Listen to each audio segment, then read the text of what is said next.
is it going, guys, and welcome to the channel. Now today, like I said last week, giving the car a well needed service, I'm also need to address a few little things I need to do on the car, a few little niggles, so I'm going to do that at the same time. And as always, guys, I'll bring you along for the journey.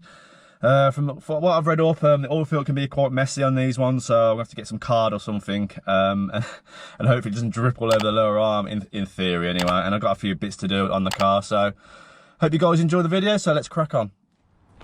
Okay guys, as always, we're going to jack up the car. I'll crack the wheel first, because obviously the oil filter's on this side.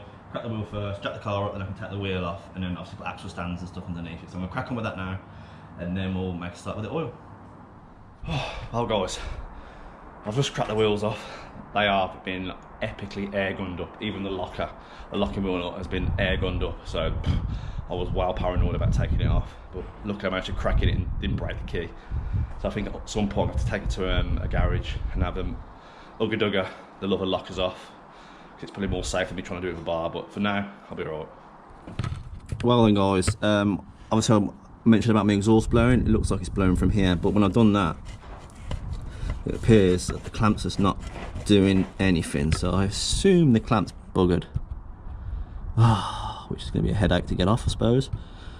I will try and pinch it up if I can. I might try and move it forward a little bit, undo it, move it forward a bit, then try and do it back up, see if it changes. But in the meantime, I'm going to drop the oil now, which is obviously the sump plug's there. Torx bit, I think it is, or it might not be actually. I don't know, I need to have a look. And then get the oil filter off. Obviously I've got a new sump plug to go on with obviously a new O-ring inside, and the size of it is a T45. Just so you know guys, if you want to change your oil, you can't be bothered to go and find out what size it is. Right then guys, oil's just dripping out as you can see. Strangely enough, the sump plug, I'm surprised it wasn't leaking actually. It was only done up hand tight. I literally went to get the socket on it to twist it off, and it literally required no effort, like it just turned off in my hand. So I'm wholly shocked it's not been leaking, to be honest with you. But hey ho, it's dripping out now, and I've also gave the that clamp a bit of a spray up, ready to try and crack that if I can. Fingers crossed I don't snap it off. Mind you, even if I did snap it, I don't think it can make any difference because it's not even doing anything anyway. But yeah, so whilst that's draining off now, I'm going to crack on with some of the little jobs I need to do.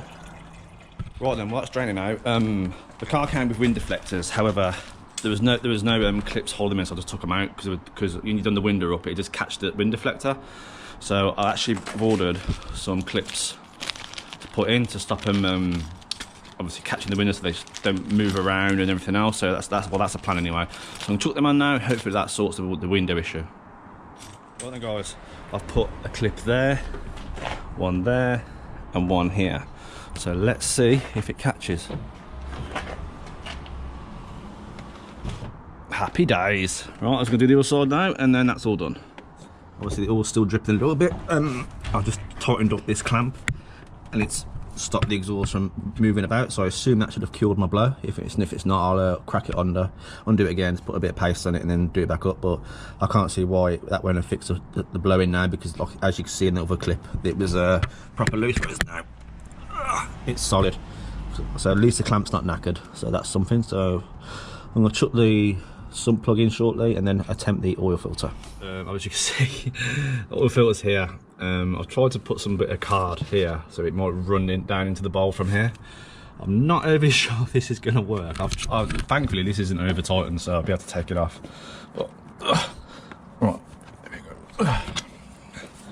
Is this going to work? Probably not. Probably not. Oh my god. Oh, I think it is. Oh, it's working. It's working. Yes.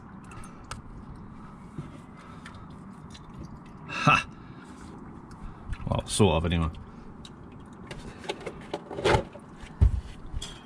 Right then, oil and filter changed. I've put a new seal on this oil filler cap to stop that from leaking.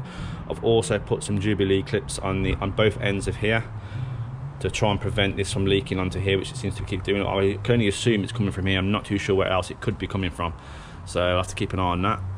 Other than that, that's about it for the engine bay. So I'm going to move on inside now and sort the pollen filter out and the switch. If I change the pollen filter, you have to take these screws out. So there's one there, one there, one there, and I think that's it. No, there's one there as well, down there. So you've got 4 holding the glove box in. Take the glove box out. The size you will need is a T20 Torx bit. So once you took that out, we'll get to the pollen filter. Right then guys, once you get your glove box out, these are the 2 bolts holding in the cover for your pollen filter. Now, when I looked online, it was a 6mm, but the 6mm was too big. So you tell me, like, it's like some weird size. Yeah, I don't know if you can really see that. It says 7, then 3.2. So I don't really understand like these sort of measurements. Can't really see it, but yeah, 7/3.2. So whatever size that is, guys. But yeah, I'm gonna take it out now. Right then, guys, pollen filter's out. In all fairness, I've seen a lot worse than that. That's not actually that bad. Obviously the new one looks a lot cleaner, but it's not actually that bad in fairness. My coarse one was a hell of a lot worse than this. So yeah, I'm gonna chuck the new one in now. That's the glove box put back in and the pollen filter sorted out. So now move over to there and get the window switch out, which I need to go and collect first. So I'm gonna grab that and then I'll be fitting that, and that should be the last job, fingers crossed. Right then guys, as you can see, I've started taking out the window trim. If you watch my first drive video, you'd have heard me say about the windows. Look, it was a bit lazy, you press the button, sometimes it doesn't work. So I bought a brand new one from Vauxhall. Part number is 13228879 if you need one. Obviously a brand spanking one new now. I find the easiest way, because on the back you can see that there's like a little tab. You need to push that tab in and then it just lifts out. So obviously I've already stuck it out now. So literally a case of unplugging it. Come on, there you go. Pull the other one out. Put the new one in.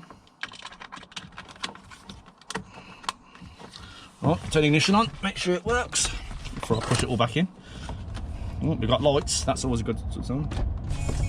Oh. Turn that off, put that in.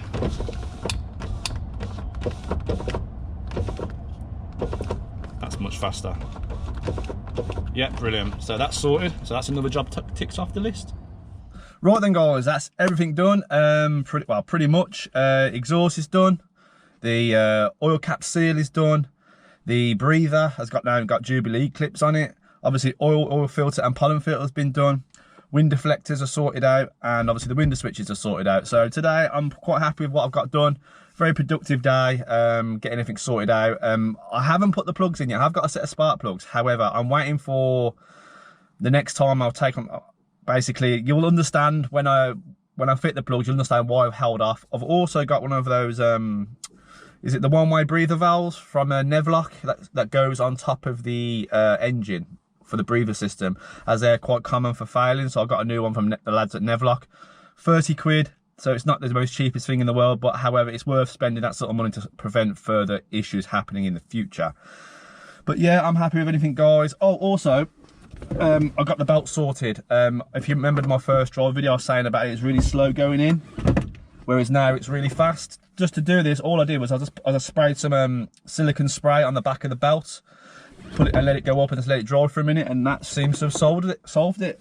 Also, the buckle is now the right way round. I'll insert a photo somewhere here of how it looked before. And basically all I did for that was basically fold it in half, get to the belt to sort of where the fold's going, and just yanked it and it twisted the belt. And obviously got the buckle on the right side of the belt. So that's happy days. So I'm quite happy with everything I got done. Everything's sorted out, all the little issues I had. Well, all the issues I know about so far. But yeah, so I'm quite happy with that, guys. So I hope you guys enjoyed the video, and thank you to all my new subscribers who've subscribed to the video. It's always appreciated. It really is. Also, I forgot to say, thank you to everybody who said about the keyless entry, the little plastic key. Basically, I'll check my key. There's not even one in there, so that's that, I guess. So I'll have to get one ordered from Vauxhall. But as always, guys, thanks for watching. Subscribe if you're new. Drop a like if you enjoyed the video, and I'll see you on the next one.